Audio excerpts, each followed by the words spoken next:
Joining me now to discuss, Stephen Stanley is chief economist at Santander, and interactive broker Steve Sosnick is here with me on set. Welcome to both of you. Steve Sosnick, this is a difficult one for equity markets to try to figure out. Always, Kelly.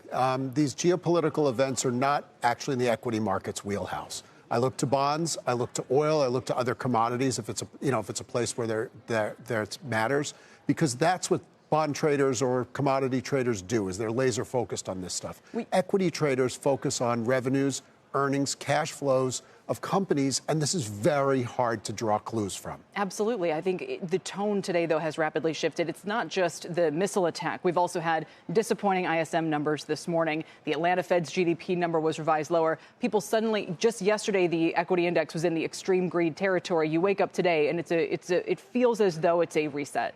Somewhat, yes, although advanced decline is actually not overwhelmingly so. When I looked at New York advanced decline just a few minutes ago, it's like 15 to 23 plus or something like that. So it's not an overwhelming sell-off. This is part of still the rotation going on, although we're seeing it, which is why you're seeing the underperformance of the big cap tech.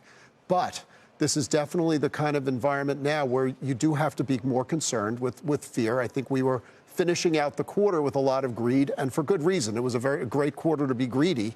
Now we have to think about whether to reset a little bit there. Stephen Stanley, are you looking at any pressure points from this conflict vis-a-vis oil onto the U.S. economy? Or again, I didn't even mention the port strike that happened that began at midnight.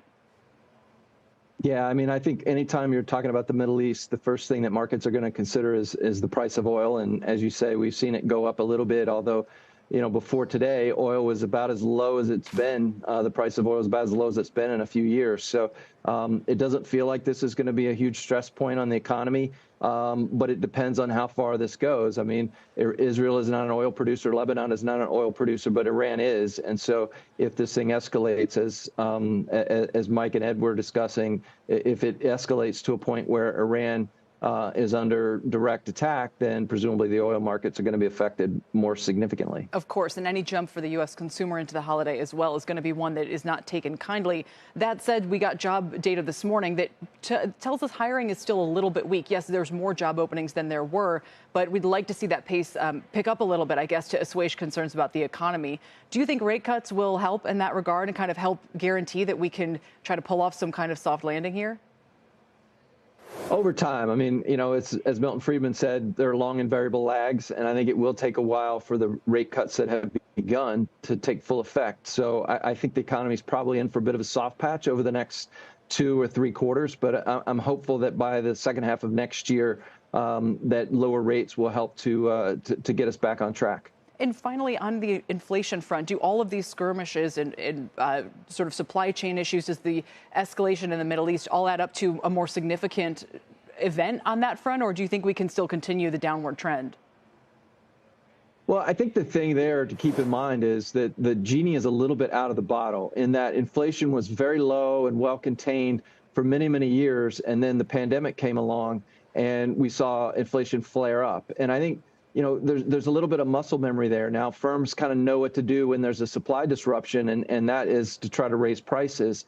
And so we can't be quite as sure today as we might have in, say, 2018 or 19, that an incident like the port strike or a jump in oil prices won't have lasting effects on inflation. I think we could have written that off pretty easily prior to the pandemic, but now I think we'll have to see. Yeah. Does it make you want to own smaller companies? Steve, like we were talking about small caps, because yesterday we were speaking with Dan Suzuki, who is in favor of small caps and materials and kind of the stickier inflation narrative.